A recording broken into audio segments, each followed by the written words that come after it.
तो Spiderman brand new day देखने जा रहे हो तो उससे पहले ये वाली वीडियो जरूर से देख लेना कि क्या क्या चीजें आपको ध्यान रखनी है। जहां पे सबसे पहले सुबह नहा के जाओगे, गर्लफ्रेंड वगैरह साथ में नहीं होनी चाहिए डिस्टर्ब करने के लिए। एंड सबसे जरूरी बात, थिएटर में घुसने से पहले सूसू करके अंदर जाओगे ताकि फिल्म के बीच में कोई प्रेशर ना बने। बाकी अब उसके अलावा जो चीजें आपको इस सिनेमैटिक यूनिवर्स में ध्यान देनी है स्पाइडरमैन ब्रांड न्यू डे देखने से पहले, कि एमसीयू के फेज 6 की ये सेकंड मूवी है after fantastic four first steps, जिसकी लेंथ 145 मिनट्स यानी कि 2 आवर 25 मिनट्स है, जिसमें से 8 सेकंड इंडिया में अगर देख रहे हो तो कट चुके हैं। सीबीएफसी ने अपनी कैची चला दी है जहां पे अब खैर इसके अलावा story Spiderman brand new day की पिकअप करती है स्पाइडरमैन नो वे होम की एंडिंग से, जहां पूरी दुनिया पीटर पार्कर ही स्पाइडरमैन है भूल चुकी है। एंड इसके लिए डॉक्टर स्ट्रेंज ने स्पेल मारा था कि वो अपने एंड अपनी फैमिली एंड फ्रेंड्स को एक नॉर्मल लाइफ जीने को दे सके एंड मल्टीवर्स से आए हुए विलन्स को भी वापस भेज सके। जहां पे अब डॉक्टर स्ट्रेंज के स्पेल के बाद मल्टीवर्स का मेस तो ठीक हो गया, पर सब अपने पीटर पार्कर को भूल चुके हैं कि वही स्पाइडरमैन था। मे की भी डेथ हो चुकी थी एंड पीटर भी इंटेंशनली चूज करता है कि सबके भलाई ही यही रहेगी कि सब मुझे भूल जाएं। एंड इस बात का उसे थोड़ा सा गम तो जरूर से है, पर वो सैक्रिफाइस देने के लिए तैयार है ताकि एमजे और नेड एंड बाकी जो लोग उसे जानते हैं सब अच्छी लाइफ जी सके। जिसमें से मूवी के एंड के दौरान में वो एमजे एंड नेड को वादा भी करता है कि मैं वापस जरूर से आऊंगा। पर जब नो वे होम के एंड में बारी आती है कि सबको सब कुछ वापस याद दिला दे, तो पीटर यह बात रियलाइज करता है कि मेरा जो काम इस तरीके का डेंजरस है उसके लिए मैं लोगों को याद ना ही दिलाऊं इन्हें, तो यही अच्छा रहेगा, ये लोग सेफ रहेंगे। एंड वो पूरा इमोशनल आर्क सेटअप बिल्ड होता है एंड वो अपनी लाइफ से मूव ऑन करने की कोशिश करता है बिना अपने प्यार एंड दोस्तों के साथ में रहे हुए।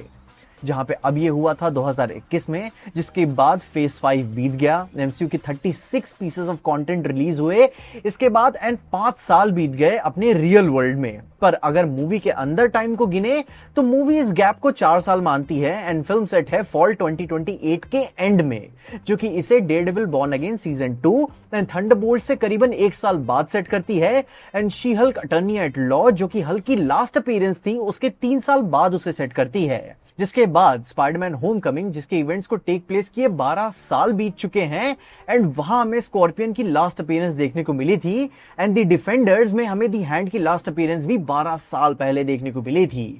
एंड इन्हीं सारे सालों में एमजे एंड नेड से भी वो मूव ऑन नहीं कर पाया है। पीटर डिसाइड करता है कि वो शैडोज से ही अपने फ्रेंड्स को स्टॉक करता रहेगा, क्योंकि इनके अलावा उसका लाइफ में पॉइंट ऑफ कांटेक्ट या अटैचमेंट कुछ भी नहीं है।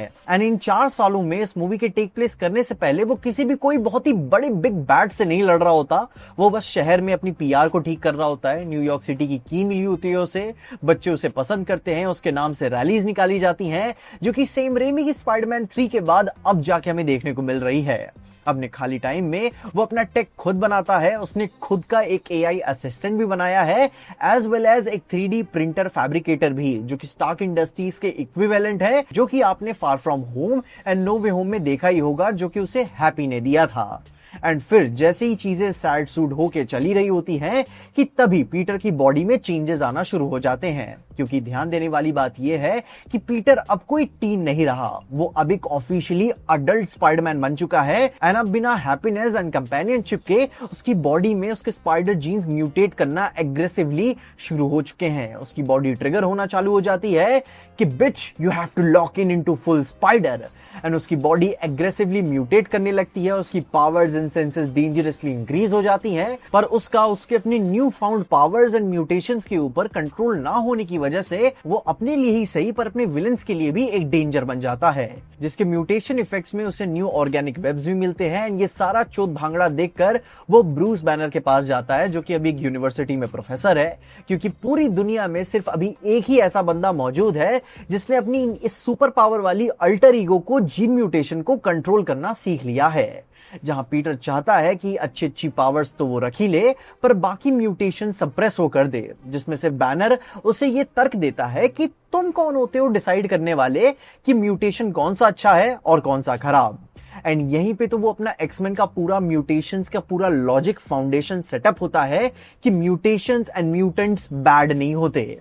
जहां पे अब खैर जैसे वो सारी चीजें समझ ही रहा होता है कि मूवी में एक नया विलन भी इंट्रोड्यूस होता है, जैसे मूवी में प्ले कर रही है सेडी सिंह, जैसे एक proper mutant and Jean Grey कह के माना जा रहा है। फैंस अपनी इस तरीके से उसे गेस कर रहे हैं, जिसके बारे में मार्वल उसके कैरेक्टर के बारे में कुछ भी रिवील नहीं कर रहा है, जो कि सरप्राइज सिर्फ और सिर्फ आपको मूवी में ही देखने को मिलेगा। अब इसके अलावा मूवी में न्यू फेसेस की बात करें तो ब्रूस बैनर का हल्क के साथ साथ पनिशर भी अपेरेंटली एक बिग मिक्स में दिखाया जा रहा है। फिल्म में स्कॉर्पियन भी है, वो भी इतने सालों के सेटअप के बाद, जिसके अलावा अपना स्पाइडरमैन टूम्बस्टोन के साथ भी कुछ एक्शन करते हुए नजर आएगा।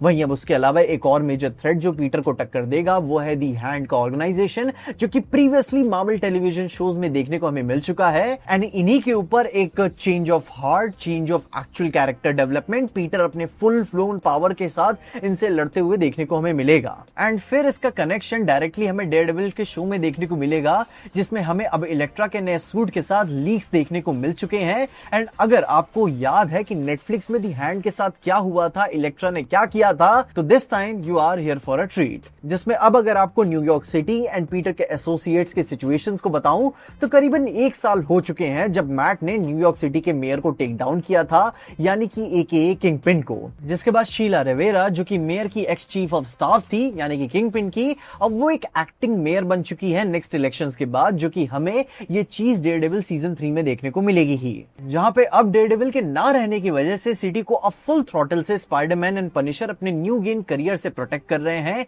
एंड कुछ नए विजिलेंटीज भी इसमें इंट्रोड्यूस हो गए हैं, जिसमें थंडरबोल्ट्स के बाद न्यू एवेंजर्स मेनली बड़े इश्यूज को हैंडल करेंगे। एंड अभी स्ट्रीट लेवल पे कोई नई टीम एग्जिस्ट नहीं करती, जिसको मार्वल ऑब्वियसली सेटअप करेगा ही। एंड इसी के साथ साथ अब किंगपिन के ना रहने की वजह से भी नए विलन्स भी अब इजाद होना शुरू हो चुके हैं। लाइक टूम्बस्टोन खुद को नया इंपॉर्टेंट बिग बैड बॉस की तरह सेटअप करना चाहेगा। एंड इतना सारा रायता जो फैलता देखते हुए डीओडीसी ने भी अपनी अपॉर्चुनिटी को इंट्रोड्यूस कर दिया न्यू हेडक्वार्टर्स के साथ सिटी में। And new super heroes and villains को अरेस्ट करना उन्होंने इलीगली शुरू कर दिया है, जिसमें से फिर से वो सरकारी होने की वजह से इस कहानी में दोबारा से एक्सपोज होंगे।